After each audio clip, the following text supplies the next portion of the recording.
اشتغل مع الناس الحلوه دي. اندبندنت كونسلتنت في وزاره الاتصالات. ليه؟ لان انا كنت بعمل الاستراتيجيه بتاعت مصر بتاعت الاوبن سورس اللي عملت السنه اللي فاتت. وادفايس بورد ممبر مشترك ده عباره عن تيك هاب في القاهره. انا بقول تيك هاب بيتعمل مش بيتارجت الناس اللي مش ورك سبيس، بيتارجت الناس، لا هو مجرد تيك هاب للكوميونتي للناس الحاجات النون بروفيت. باختصار انا عباره عن اوبن سورس اوبريت اكس في اوبن سورس سوفت وير استراتيجي وانتربرنور. نحط الثلاثه في بعض ونضمن خطوات. اوكي، احنا بنتكلم هنا المفروض احنا بنتكلم مين اللي المفروض يحضر السيشن ده؟ لو اي واحد انتربرنور بس عنده حبه تكنيكال باك جراوند. تكنيكال باك جراوند مش معناه ان هو لازم يكون كان بيكتب كود، بس لازم يبقى على الاقل فاهم البروسيس. او واحد ديفلوبر عايز يفهم اكتر عن الاوبريشنز والديفوبس والديفوبس، او واحد سيس ادمن او سيس اوبس او اوبريشنز او وات ايفر بيسموه يعني في الشركه اللي هو شغال فيها، عايز يفهم اكتر عن الديفوبس والديفلوبر والديفوبس كود. او انت اللي ديفوبس بقى واحد شغال ديفوبس بقى او واخد التايتل بتاعه، وده حاجه بنكتشف من شويه ان ديفوبس مش شغل ديفوبس. في ريكويست انا مستني من كل واحد منكم هنا ان هو يبقى عنده باك جراوند يا اما في الديفلوبمنت يا اما في السيستم ادمنستريشن يا اما وات ايفر سيستمز او حاجه زي كده. عنده فكره عن اللينكس سيستمز، مش لازم يبقى فلوينت فيها، مش لازم يبقى جامد في اللينكس، بس عنده فكره اللينكس شغال ازاي، مش واحد عايش في التراك والدروب بتاعت الدوت نت. فاميلياريتي واللينكس كوماند لاين، يعني ان احنا هنكتب كتير لينكس كوماند لاينز النهارده، فمش عايز حد اول لما يلاقي الشاشه سوداء خالص. فاحنا كلنا على نفس البيج. طيب في حاجه كده بس لطيفه حابب بقولها تقريبا في كل سيشن عندي. في فرق بين انت تتفرج على السيشن على اليوتيوب وانت تتفرج على السيشن. السيشن كمان فيه تراك، يعني بقول حاجه بس انا رد. اوكي؟ كلنا بقى نفس البيج؟ تمام. ده الصح الحمد لله. جميل. انفراستراكشر از كود. يعني ايه انفراستراكشر از كود؟ الناس اللي هنا كلها بتكتب كود ولا لا؟ لا. طب هتعرفوا العدد؟ يعني لا انا محسن عندي ستارت اب ابلكيشن. تمام.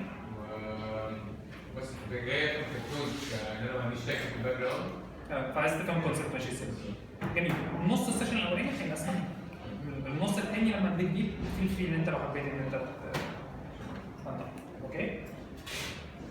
طيب بالنسبه للناس اللي بتكتب كود فاهمين يعني ايه سورس كنترول؟ يعني ايه كده؟ سورس كنترول ده معناه ان انا بحط الكود في حته وبيبقى انكريمنتال، كل ما بغير في الكود هو يفتكر انا في فيرجن كام ان هو يقول كده. تخيل انت الانفراستراكشر بتاعك بالمنظر ده، السيرفرات بالمنظر ده، الكلاود ستراكشر بتاعك بالمنظر ده. يعني تعرف ترول باك؟ تعرف ترول باك. لو انا غيرت حاجه في السيرفرات اقدر ان انا ارول باك. لو اقدر ان انا اكلون اقدر اكلون الحاجات بتاعتي في حته ثانيه. اند سو اون.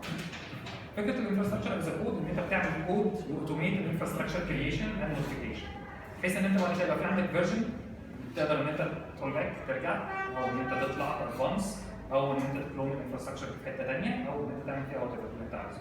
كل الكود ده بيبقى موجود في جيت ريبو او ريبو ايا كانت الريبوزيتوري كود ريبوزيتوري اللي انت عايز تحطها فيها، بحيث ان انت بتقدر ان انت تلعب معاه زي ما تكون بتلعب مع كود.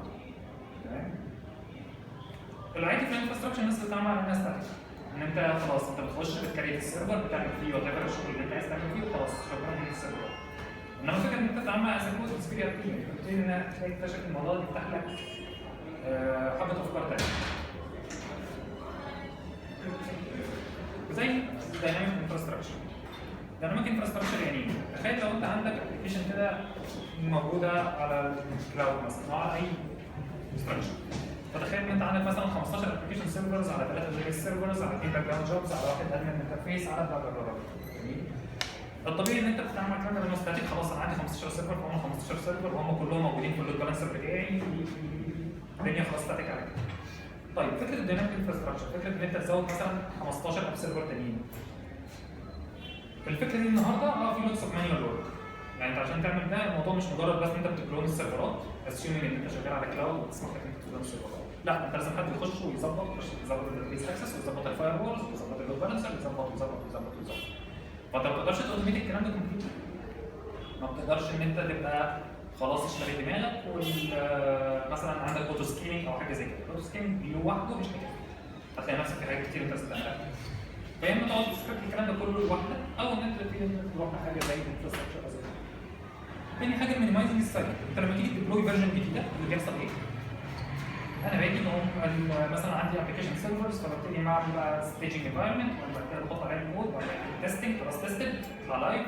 لما تيجي تطلع لايف لو حصلت فيه مشكله الحق رول باك ما اعرفش اعمل كذا صوت الحق انت بتلعب في برودكشن سيرفيس. جميل؟ ده المفروض ما يحصلش، المفروض تبقى الدنيا يعني كومن سنس كده المفروض ان دي ما تبقاش كده، ان انت ما تجربش على برودكشن. تمام؟ اللي بيحصل في عيننا احنا كلنا بنعمل بسرعه بلس ان الديبلويمنت سايكل بتاعتك بتبقى طويله، بتاع تجيب الناس بتاع الديفلوبرز بتاع تيم الادمنستريشن التيم ده يشتغل ويبتدوا يديبلويوا وي حتى لو انت عندك اوتوميتد ديبلويمنت سيستم ستيل انت محتاج الناس بتاعتك تبقى قاعده وتبقى كوردينيتد ومعرفش ايه ولو حصلت مشكله ممكن يبقى عندك داون تايم بلا بلا بلا بلا. طيب جميل، طب فكر كده لو الانفراستراكشر بتاعتك انت قادر تكلون واحده ثانيه منها. تمام؟ انت كده كده بتتحسب في الكلاود بالساعه فاتس نوت ا كوست. تمام؟ وبتقوم السيرفرات دي كلها وتستد خلاص خلصت يلا سويتش تراك خلاص انت سهل كتير. فمينيمايزنج السايكل مينيمايزنج الدليفري سايكل الانفايرمنتال فيرجن الانفايرمنت بتاعتك تبقى فيرجن تعمل فيها اللي انت عايزه. تيستنج الكود والانفايرمنت بالطريقه اللي انا قلتها من شويه انت بتقدر تكلون وتست وتجرب اي حاجه مجنونه او تفر ابلاي اي ملف. نفس فكره ان انت لما بتعمل حاجه عندك في الكود وبعدين خلاص عجبتك تكومنت نفس المبدا بتاع الكود. يعني ايه DevOps؟ DevOps دي عباره عن كلمتين مدموجين في بعض Developers Operations. ده التعريف بتاع ويكيبيديا باختصار هو بيقول لك ان DevOps is a culture, movement or practice. دي يمكن اهم كلمه موجوده في كل كام سطر. انت عندك Developers Operations بتدمجهم مع بعض through a certain culture. يعني ايه بقى DevOps culture؟ جيم كيم ده واحد من الناس البرنسات في عالم DevOps، واحد من الناس اللي عمل حاجات كتير. فكان بيقول لك the opposite of DevOps is despair. ليه؟ يقول لك اول حاجه انت عندك التكنولوجي دلوقتي is more reliable than المانجمنت اوف البروسيس اللي احنا بنستعمله. بغض النظر انت بتستعمله. يعني لما تيجي نتكلم statistically عن خلال اخر 3 سنين على فكره على اساس ان كل الناس تفهم عربي. بس انا بعد كده لازم كله بيتكلم عربي. كله بيتكلم عربي زي كده. تمام. التكنولوجيا عندك دلوقتي لما تيجي تتكلم على الداون تايمز في اخر هي كانت عملت الدراسه دي في اخر 3 سنين بس كانت عملت من سنتين. ستاتستيكلي انت بتتكلم ان هي حوالي 85% او 84% كانت بسبب البروسيس والبيرسونال اللي شغالين. ومينلي من ضمن ال 85% دول كان قرب حاجه 40% منهم كان بس ان الكونفجريشنز بتاعت الكونفجريشن فايلز ما تبقاش متظبطه. تمام؟ الباقي التكنولوجيا هي اللي بتفرق. فانت عندك النهارده ان التكنولوجيا بقت ماتش مور ريلايبل ذان البروسيس اللي انت بتستعملها. فمن هنا جاب الديف اوبس بقى مفهوم جديد متعارض مع كل مفاهيم الاداره التقليديه في مصر. people above process above tools. يعني انت اهم حاجه عندك ان البني ادمين اللي شغالين معاك لازم تبقى انت مظبط البروسيس بتاعتك على اساس البني ادمين مش العكس. البني ادمين كل واحد بالانديفيدوال سكيلز بتاعته وهو بيعرف يعمل ايه وهو ما بيعرفش يعمل ايه. بعد كده comes the process and the process is much important than tools. ما تجيش دلوقتي نبتدي نقطه الفليم وورز بتاعت انا شغال PHP وانت شغال روبي. خلاص في عالم الديف اوبس this is totally irrelevant. يعني انت مين والبروسيس اللي شغال فيها ايه؟ بعد كده تيجي التولز والحاجات اللي زي كده. تمام؟ ديف اوبس is not a job title. مفيش حد شغلته ديف اوبس. مفيش بني ادم ديف اوبس. ولا برودكت. ما ينفعش تروح تشتري برنامج الديف اوبس الجبار اللي بتحط عندك في الشركه. مفيش الكلام ده. تمام؟ الديف اوبس is a culture, process, practices. بس. اوكي؟ كان في سلوجان كده لطيف اسمه اوبريت وات يو بيلد. ده كان متوجه يمين، ده كان متوجه يمين للديفلوبرز اللي بيكتبوا كود سوري في الكلمه كود زباله ويقوموا حاطين الاوبريشنز تيم خلاص هو عمل ديليفر تصبح على خير انا هقفل الموبايل واروح. تمام؟ فطلعت الكالتشر بتاعت اوبريت وات يو بيلد. انت كتبت الكود يبقى انت اللي توبريت. تمام؟ الديفوبس بياخد الكلام ده بياند ذس ل everyone is involved. يعني ايه everyone؟ everyone مش معناها الديفلوبرز بس ولا الاوبريشنز بس ولا البيزنس جايز بس. It's a total management process بتقول ان entire system كل الناس تشتغل مع بعضها. كل واحد لازم يبقى فاهم السيستم شغال ازاي ولو هيدلاينز حتى لو راجل مش تكنيكال. لازم كل واحد يبقى فاهم كل جزء الكود بتاعك او كل جزء في البرودكت بتاعك ايه البيزنس فاليو اللي بيقدمه حتى لو هو راجل تكنيكال. وبالتالي ان دلوقتي لما تبقى عندك مثلا واحد اوبريشنز وسط ان هو شغال خلاص هو الدنيا عنده واقعه فهيسكرفايز فيتشر من الفيتشرز اللي عنده يعرف يجادج حتى لو الراجل بتاع البيزنس مش قاعد جنبه. ولو الراجل بتاع البيزنس يبقى فاهم ايه اللي بيحصل في التكنيكاليتيز يبقى فاهم الدنيا بتقع عليه ولو هنقع ازاي ويقدر ياخد الديسيشنز بتاعته البيزنس وايز بطريقه افضل لان هو فاهم على الاقل الهيد لاينز بتاعت التكنيكال. من الاخر احنا ما عندناش في الديف اوبس فكره اوبريشنز تيم، ديفلوبرز تيم، وات ايفر تيم، مفيش حاجه اسمها كده. The whole company is a single team وفي جواها تخصصات. تمام؟ ومن هنا نرجع نقول الديف اوبس is not a technology problem خالص. It's a business problem. It's a business issue. احنا لما نيجي نتكلم عن الديف اوبس فاحنا بنتكلم زي ما بنتكلم عن ووتر فول، بنتكلم عن اجايل، بنتكلم هنا عن ديف اوبس. This is a culture, this is a practice, this is something else. اوكي؟ في الووتر فول كنا بنتكلم عن the very basic stuff. الووتر فول زي اي حاجه لما انت بتيجي تشتري مثلا برودكت معين. الديفلوبرز قاعدين في حته على جنب شغالين زي الفل، تمام؟ البيزنس جايز قاعدين في مكاتبهم وعمالين شغالين بقى ماركتنج وسيلز وات ايفر، تمام؟ والاوبريشنز دول قاعدين اصلا مش في نفس الشركه، لا انت بتبيع السكيور في حته واليوزر الغلبان قاعد لوحده خالص. احنا بنتكلم عن كومبليت ايزوليشن. ممكن تعمل حبه كوميونيكيشن شانلز، سبميت بوت، بروفايد فيدباك، الراجل البيزنس يقول للناس التكنيكال عايزين فيتشر فلانيه، فانت ماشي بتعمل حبه ليميتد كوميونيكيشن شانل. بس ده ووتر فول ان ناتشل يعني. طبعا هو في ديتيلز كتير اكتر من كده بس كلنا حافظين ووتر فول. الديف اوبس مش ما بيتكلمش عن كده، سنجل تيم، تمام؟ اي مشكله هي مشكله التيم كله مش مشكله حد معين، تمام؟ بتemphasize people over process over tools، تمام؟ والتايت الاينمنت بين الاوبريشنز والبيزنس نيدز. ان المفروض ان الراجل بتاع البيزنس فاهم الاوبريشنز ماشيه ازاي والراجل بتاع الاوبريشنز فاهم كويس قوي الفاليو بتاعت كل حاجه هو بيعملها ايه، فده بيجي كده. طيب ناخد خطوه بعد كده، ديفوبس اوتوميشن. ايه هو ديفوبس اوتوميشن؟ ان انا بعمل الكلام اللي انا قلته من شويه اللي هو نقطه الانفراستراكشر از كود. طبعا الديفوبس اوتوميشن في حاجات كتير اكتر من كده بس ده اللي احنا بنتكلم عليه. جميل؟ في الديفوبس اوتوميشن انا ليه باوتوميت؟ كل واحد هيبقى عنده بوينت اوف فيو. السيس ادمن هتبقى عنده مشكله ان هو كان قبل كده لما بيديبلوي ابلكيشن على 4 سيرفرات كان بيعتبر الابلكيشن دي كبيره. انا بيرسونلي اكبر ابلكيشن اشتغلت فيها دلوقتي كام؟ 73 سيرفر. العالم بتاع الكلاود وصلنا لمرحله ان انت بتتكلم عن سيرفرات كتير وكل سيرفر له فانكشن معينه وبتبتدي تقسمه بايزوليت وجروب وتعمل. جميل؟ فعندك جروب سكيلز، تمام؟ عندك increasing counter failures. يعني ايه؟ يعني عدد الفيليرز دلوقتي بقت اكتر بكتير من زمان. فكرني الهاردوير سيرفر كان بيقع مره كل قد ايه؟ كل ما الهاردوير يفيل، يعني لسه من سنه وشويه كانش سيرفر بيفيل اقل من سنه غير بقى لو انت بقى حد غلط او ان انت فقر هنفسك يعني. انما النهارده كلمني بقى عن الكلاود سيرفرز بتفرقع والكولابس لوحدها قد ايه؟ ريت اعلى بكتير قوي. تمام؟ الريلايبيلتي بتاعت الدنيا اللي تحت انت بقيت بدل السيرفر بتعمل 500 وال500 دول مش ريلايبل زي زمان. تمام؟ ده نتيجه ده كاونتر وايز للتكنولوجيز اللي بنستعملها النهارده. كل حاجه لها بروز وكونز. تمام؟ عندك مشكله ان انت تنشر السيرفرز كونسستنسي. المشكله دي بقى يعني كل البني ادمين اللي شغالين اوبريشنز بيعانوا منها. ان انت ده انا نسيت اكونفيجر الحته الفلانيه دي في السيرفر الفلاني. تمام؟ فلما بتاوتوميت خلاص هو نفس الاوتوميشن شغال على كله، كلهم بقوا كونسستنت، يا اما حاجه معموله في كله يا اما مش معموله في كله. لو مش معموله في كله بتبان بسرعه وبتكتب المشكله فين. لما تبقى شويه وشويه تقعد تجري بقى المشكله تحصل مره ومره لا ما اعرفش ايه وصلحتها ازاي ما اعرفش بس هي اشتغلت كل الكلام اللي احنا بنعيش فيه. تمام؟ ستوب ريبيتنج تاسكس، ديزاين فور فيلير. كلمه ديزاين فور فيلير دي مش هدي فيها سيشن ثانيه احنا ممكن نكتب فيها 10 كتب. ديزاين فور فيلير ان انت بتعامل الفيلير مش على ان هو emergency، لا الفيلير اتس ايفنت. ايفنت يعني ايه؟ يعني زي ما في يوزر بيساعد، زي ما في يوزر بيلوجن، زي ما في سيرفر بيقع. اتس ايفنت وهاندل، انت بتوتوميت ان انت بتقوم سيرفرز ثانيه وفي حاجات بتديتكت بتكود بتكاتش الايفنت ده وبتشتغل عليه. انت بتبتدي ديزاين الابلكيشن بتاعت المنظر ده. This is a total design issue. تمام؟ ديزاين فور فيلير. تمام؟ مش ديزاين ان انت ما تفيلش، لا ديزاين ان الفيلير اتس نورمال ايفنت. تمام؟ وده نتيجه اللي احنا قلناه الانكريزنج فيليرز والكومبلكسيتي تمام؟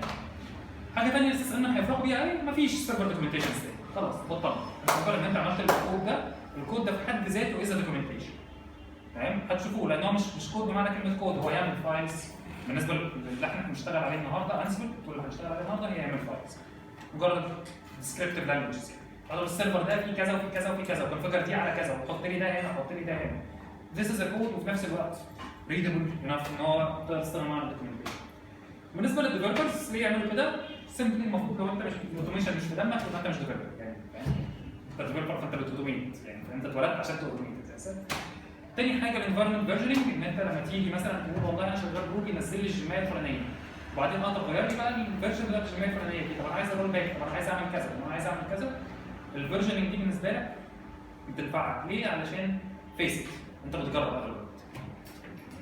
ثالث حاجه ان انت تفهم البرودكشن انفايرمنت ازاي بتمباكت الكود بتاعك. انا راجل بروفيشنال اوبريشن انجينير، تمام؟ اشتغلت قبل كده من اول لما كنت جونيور سيستم ادمنستريتور لحد لما كبرت. بعد ما اشتغلت بسنتين في نفس الشركه اللي كنت شغال فيها، دي كانت شركه سوفت وير ديفلوبمنت، اتخضيت لما اكتشفت ان الديفلوبرز مش فاهمين الكود بتاعهم ازاي بيكمل لايف، يعني هو مش مستوعب اصلا الكود بتاعه ازاي الكود بيتحول للويب سايت. في ديفلوبرز كده وما تتخضوش. ايفنشولي انا لو قعدنا مع بعض كتير هتكتشف ان كل واحد فينا كده لدرجه من الدرجات. انت بتعمل الكود انت مش فاهم هو ازاي طبعا. انت مش فاهم هو ازاي مثلا فتح ويب سايت. انت مش متخيل يعني ايه ان الكود بتاعك لما يبتدي يبقى ريدندنت، يعني ايه ان انت لما بتفورك الفوركينج ده بيعمل ايه، فبيمباكت السي بي يو، وبعد ما عمل لك سي بي يو افكتي على البروسيس دي تروح على الكود ده. انت ما بتبقاش مستوعب الكلام ده كله لو انت دلوقتي، وده طبيعي لان هو مش ده السبيشاليزيشن بتاعك. في الديف اوبس هتبقى انت بتقرا الكونفجريشنز دي وبتعملها وبتدرس فيها، فهتفهم ده اكتر، فهتفهم يعني انت تعمل كود يبقى شغال عندك زي الفل، يطلع برودكشن ده برودكشن سيرفر واحد، وتلاقي الراجل بتاع الاوبريشنز جاي بيصوت لك وبيشد في شعره وبيقول لك انت ايه اللي انت عكيته ده وهو الباك بتاعه ما اعرفش. الانتربرنورز، بني ادم انتربرنور راح بتاع بزنس، هو عايز ايه من الكلام ده؟ اول حاجه بيديكريز الاوبريشنز اوفر هيد سيلز. يعني انت عندك مثلا انت بتسيرف 1000 يوزر، فانت عايزهم يبقوا 5000 يوزر. في الموديل القديم الكوست بتاعت الاوبريشنز بتاعتك از لينير. ال 1000 مثلا يكلفوك 10 جنيه، يبقى 5000 هيكلفوك 50 جنيه، مالهاش حل. تمام؟ في الديف اوبس لا، انت ال 1000 بيكلفوك 10 جنيه، ال 5000 هيكلفوك 12 جنيه. تمام؟ الدنيا ما تبقاش لينير كوست. تاني حاجه ان انت بتموف امونج انفراستراكشر بروفايدرز. ده ممكن اقوله لك يعني عن طريق يعني مثال بسيط عن كلاينت كان عندنا. الكلاينت اللطيف ده كان واحد انكيوبيتد في حته، فالمهم واخد البيركس اللطيفه اللي الناس بتاخدها النهارده من انكيوبيترز، اللي هو ليك مثلا سنه كل شهر في سوفت وير باخده $1000 وقد كده في امازون وقد كده. ده موجود في انكيوبيترز كتير. فعمل ايه؟ الراجل ده كان كويس وكان بيفهم وجالنا وعملنا له انفراستراكشر از كود. ده كان اول كلاينت نشتغل معاه بالمنظر ده، اول مره نعمل كود يقوم التوتال سيرفر ستراكشر. كانوا 16 سيرفر والداتابيس بتاعته توصل ل 3 تريليون، حاجه كبيره. تمام؟ فالاوبريشن كوست بتاعته كانت عاليه قوي، بس هو عشان ما كانش بيدفع ثمن السيرفرات فقشطه ما عندوش مشكله. اول لما البروكس بتاعته في البروفايدر الهوستنج بروفايدر اللي هو كان عليه اللي هو كان امازون خلص، عمل ايه؟ خد الكود بتاعه ده عمل ديبلوي سوفت وير، خد السنه بتاعته سوفت وير، خلصت خد الكود بتاعه ده عمل ديبلوي راك سبيس. فقعد 3 سنين ما بيدفعش حاجه في الهاردوير، ليه؟ عشان عمل ده. قدر ان هو يموف امام الانفراستراكشر بروفايدرز من غير ما يبتدي ان هو يديفلوب الانفراستراكشر بتاعه. تمام؟ ثالث حاجه ان انت تبقى جاي على الانفراستراكشر ليفل. والله انا النهارده في عندي ايفنت في الحته الفلانيه، فانا بدل سيرفرين ابلكيشنز خليهم 15. انا كده كده بدفع على السيرفر بالساعه. الايفنت خلص رجعهم لي 3. الاجيلتي دي تسوى كتير. الديزاستر ريكفري طبعا دي نو برينر، انت كل ما انت تقدر تقوم الانفراستراكشر بتاعتك في اي لحظه في اي حته يبقى خلاص. الديزاستر ريكفري بالنسبه لك ما بقاش قصه غير انت تريستور الداتابيز او تريستور الداتا بتاعتك. لو انت عامل باك اب بلان كويسه مع الكلام ده خلاص يور سيف. رابط جروث ان انت بتقعد ان انت تقدر تدبلوي الكلام ده مليون مره في مليون حته، فتقدر ان انت كل يومين تطلع سيرفر زياده مثلا من غير ما التكنيكال تيم بتاعك يجي لك يشد في شعره وينهار منك وتلاقي ناس بقى بتتفرج. تمام؟ السلاش دوت افكت او ريدت هاك اوف ديث، معرفش في حد عارف المصطلحات دي؟ طيب كان في كده سايت من الناس اسمه سلاش دوت، انصحكم تخشوا عليه، ده كان تكنيكال نيوز. لما كان سايت يتحط في الفرونت بيج بتاع سلاش دوت السيرفر بتاعه كان بيقع. كانت قاعده عامه يعني ما كانش ليها حل، انت اتحطيت في سلاش دوت يبقى سلاش دوت خلاص خلصت. يعني ده كان الكلام ده كان من 2006 مثلا 2007. كان ساعتها يعني فكره ان اسم سايت يتحط فيرب في الانجليزي سلاش دوت دي كانت حاجه كبيره، دلوقتي في جوجل وفيسبوك وكل حاجه. فسلاش دوت ده كان كده. والنهارده في عندك ريدت برضه نفس القصه، ريدت هاف ده لو انت حطيت ريدت في توبيك كده مخلص سيرفراتك هتقع خلصت. يعني انت بتتكلم مثلا انت النورمال بتاعك بيجي لك 1000 يوزر في الساعه، هيجي لك 1000 مليون يوزر في الساعه خلاص. انت هنا تقدر تسكيل within minutes، فبتحميك شويه من ده. مش هقول لك مش هيبقى عندك افكت بس هيبقى مينيمال.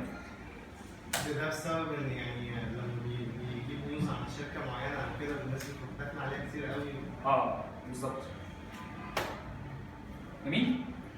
طيب الاوتوميشن جميل، الاوتوميشن حلو وكل الناس عايزه توتوميت. السيرفر دي مش باينه في المور ده، بس سامبلي هو هنا ده كده في واحد سيس ادمن صغنون او ديفلوبر وات ايفر، بس واحد مش سيس ادمن فاهم هو بيعمل ايه. فبيقول لك كم تو مي روت اباتشي انجينكس ما اعرفش ايه، كل حاجه هتسمع كلام النهارده. انا دلوقتي انا الروت بتاع السيرفرز، انا بس كل حاجه فيها يلا بينا يلا اعمل كذا اعمل كذا اعمل كذا اعمل كذا، وبعدين تراك الفرونت جوب تبتدي تضرب في وشه بلا بلا بلا بلا بلا. هيجي الراجل السيس ادمن اللي بيفهم هيقول له you are going to about kill the server and not anyone should have root. يعني ايه؟ اوبسز ار باد ريلي باد، مش زي بتاعت الكود. لا لا لا، الكود انت بتعرف ترول باك، بتعرف تحط الفيرجن اللي قبلها، الداتا بتاعتك بتبقى سيف.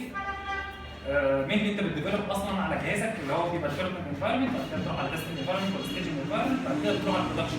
فالديفلوبر لو عك اتس مانجل، سيس ادمن او اوبريشنز لو عك مش دايما ما وعدكش.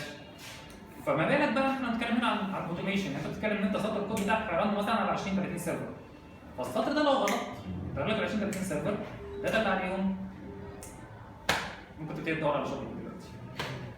تاني حاجه استمتنج الناس بتبقى يعني فاهم اللي هو مثلا انا هكتب السطر ده هتشتغل خلاص خلصنا مشكلتي انتهت، فانت بتبتدي تكتب السطر من غير ما تست من غير ما تعمل من غير ما بتاع. فلو انت من النوع اللي بتعمل ده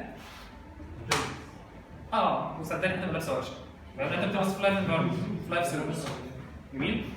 فنيجي نقول know how to automate doesn't mean that you know what to automate. بليز يا جماعه الديفلوبرز ما يجيبوش على الكلام ده بسرعه من قبل ما يفهموا اوبريشنز بليز. وبالنسبه للناس بتوع الاوبريشنز knowing how to what to automate doesn't mean that you know how to automate. انت اصلا كتبت يعني اغلب الناس بتبقى الاوبريشنز بيبقى كتب اخره حبه سكريبتات صغيره غالبا ما بيبقاش كود. تمام؟ احنا هنا بنتكلم عن كود لازم يتعمل بروسيس، لازم بيتست، لازم يتعمل له حبه حاجات، فعلشان كده هم لازم الاثنين يشتغلوا مع بعض. ما ينفعش الديفلوبر يفتكر هو اللي فاهم كل حاجه ان هو هيلبس، ما ينفعش الادمن يفتكر ان هو هيلبس ان هو فاهم كل حاجه عشان هيلبس ذا اذر واي. تمام؟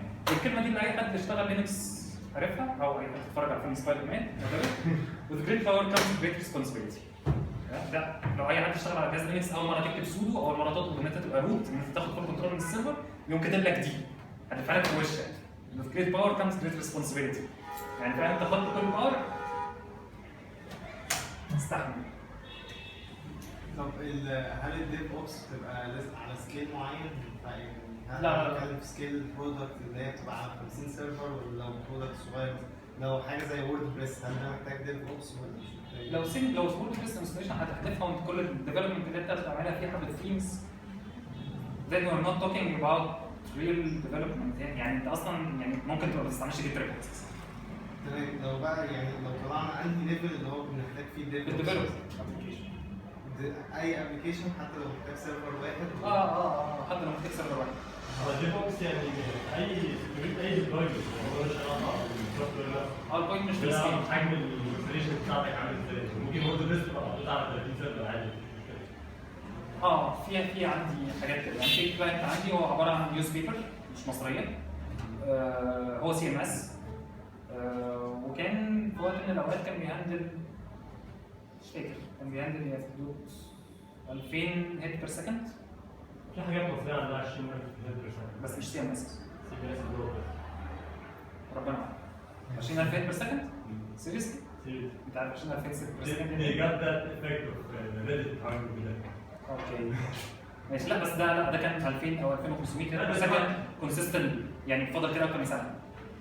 هو دلوقتي بيكيت شويه فضل بس بغض النظر يعني انت ما تعرفش. طيب هنتكلم شويه عن الباك جراوند الدنيا مشيت في الدنيا دي ازاي وحطيت كونسبتس وانا بعد كده هنجو اوكي. feel free to interrupt me، يعني لو حد في حاجه مش فاهمها يوقفني دلوقتي بدل ما يقعد يسمع 3 4 سلايدات وبعدين يرجعني تاني. اوكي؟ الكلاود كلنا حافظين يعني ايه كلاود، كلنا شغالين كلاود. انا مش جاي هنا عشان نتكلم احنا ليه بنشتغل كلاود، انا جاي نتكلم ان احنا نفهم ايه هي الكلاود اصلا. الكلاود باختصار في حد هيجي يقول لك والله انفراستراكشر از سيرفيس او بلاتفورم از سيرفيس او سوفت وير از سيرفيس. الكلاود مش فكرتها مش في كل ده. الكلاود فكرتها از سيرفيس مش في بلاتفورم ولا انفراستراكشر ولا سوفت وير. فكره الكلاود في انها اون ديماند كومبيوتنج او يوتيليتي كومبيوتنج. تمام؟ ان انت وات ايفر الريسورس اللي انت عايزه باي از يو جو وبتاخد منها اللي انت عايزه، بتاخد از ماتش از يو نيد وين ايفر يو نيد وبتدفع على قد اللي انت استخدمته. وات ايفر لو بتدفع كتير بتدفع قليل، اللي انت محتاجه ده انفراستراكشر ولا بلاتفورم ولا سوفت وير doesn't not about it. Cloud computing is a business concept بعد كده تعالوا technical implementation. اوكي؟ ليه احنا كلنا عارفين ليه؟ خلاص يعني مش حاجه النهارده عشان اقول لك انت ليه شغال كلاود، بس الامباكت بقى بتاعت الكلاود على الانفراستراكشر كبيره. اول حاجه انت بقيت بتاخد السيرفر بعد ما كان بيتبروفيجن زمان، انا فاكر لحد يعني 2006 و2005 كنت تطلب السيرفر تستلمه بعدها باسبوعين عند عدد البروفايدرز، وكان لما البروفايدر مفتري بيقول لك يومين، ولما سوفت وير قالت جهاز لك السيرفر الهاردوير في ساعتين كنا بنزغرط في النقطه في وسط الشركه. تمام؟ هذا البروفيجن في قد ايه؟ اخر 60 سكند وممكن 15 سكند. جميل؟ فابتدى دلوقتي ان انت عندك السيرفر الواحد ابتديت ان انت تتعامل معاه ان هو something volatile، يعني هات لي 10 سيرفرات موت لي 8 زود لي 2 اعمل الكلام ده. فكره ده مقارنه بالانفراستراكشر قبل كده الفكره اختلف خالص، السكيل اختلف، ما بقاش عندك دلوقتي مشكله ان هو ايه انا اجيب سيرفر كبير عشان افرض جه على ناس كتير، لا ما بقاش موجود النهارده. ما بقاش موجود النهارده انت بتجيب سيرفر واحد تحط عليه كل حاجه. لا دلوقتي بقت التيبيكال ابلكيشن ووردبريس انستليشن عادي جدا بتحذفه على 3 4 سيرفرات، لود بالانسر على 2 اب على واحد داتابيز، ايزوليشن واحسن لك مليون مره وارخص في الفلوس وفي مليون بنفيت لده. فالكلاود قلبت الانفراستراكشر من المبدا نفسه، المبدا في حد ذاته. طيب الكونفيجريشن مانجمنت، ايه الكونفيجريشن مانجمنت؟ الكونفيجريشن مانجمنت دي هي التولز اللي احنا بنعمل بيها الكلام اللي انا قلته من شويه بتاع الانفراستراكشر از سيرفيس از كود سوري. الكونسيبت بتاع الكونفيجريشن مانجمنت بصراحه ببساطه ان هو عباره عن ديسكريبتيف لانجوج، ديسكريبتيف يعمل فايلز او وات ايفر هي ايه، بتديسكرايب فيها اللي انت عايزه في السيرفرات، بعد كده بتكول موديولز وبتديبلوي الكلام ده ليه. ممكن بتشتغل الكلام ده عشان تديبلوي سمثينج فروم سكراتش او عشان تedit في حاجه موجوده، يعني مثلا عايز تزود يوزر في كل السيرفرات بتاعتك او تستخدم ده. تمام؟ مش لازم انت تبقى بروجكت كبير وفروم سكراتش وتعمل فيه كل حاجه، لا ممكن تبقى تنتوف، ممكن انت عايز تابديت باكج. تمام؟ سنس وين والله الكونفيجريشن مانجمنت ابتدت من كتير قوي السبعينات، بس هي ما ابتدتش انها يبقى لها بزنس فاليو حقيقيه والناس كلها تجري عليها بالمنظر اللي احنا شايفينه ده غير مع شغل الكلاود. نرجع تاني لشغل الكلاود، السيرفرات بقت كتير بتغير بترمي بتحط، فابتدى يبقى الاوتوميشن هنا الفاليو بتاعته عليت بكتير. الكونفيجريشن مانجمنت تولز مينلي هي بتعتمد على 2 مودلز، بوش وبول. هي بتعتمد على موديل من الاثنين، غالبا انت التول بتستخدم موديل واحد من الاثنين. البوش باختصار ان انت بيبقى عندك في ماستر او سيرفر واحد هو اللي كنترولر، انت عايز تسميه كنترولر، هو اللي بقول له ايه مثلا نزل باكج دي على كل السيرفرات الابلكيشن. تمام؟ يوم هو داخل على كل السيرفرات الابلكيشن وينزل الباكج دي عليها. جميل؟ البول بتبقى العكس، بيبقى في مكان سنترال في كونفيجريشنز والكلاينتس بتوعه كل شويه تروح تساله في تغيير طب خد ده، في تغيير خد ده. تمام؟ زي شيف وبط، الاثنين واحد بيخش واحد. تمام؟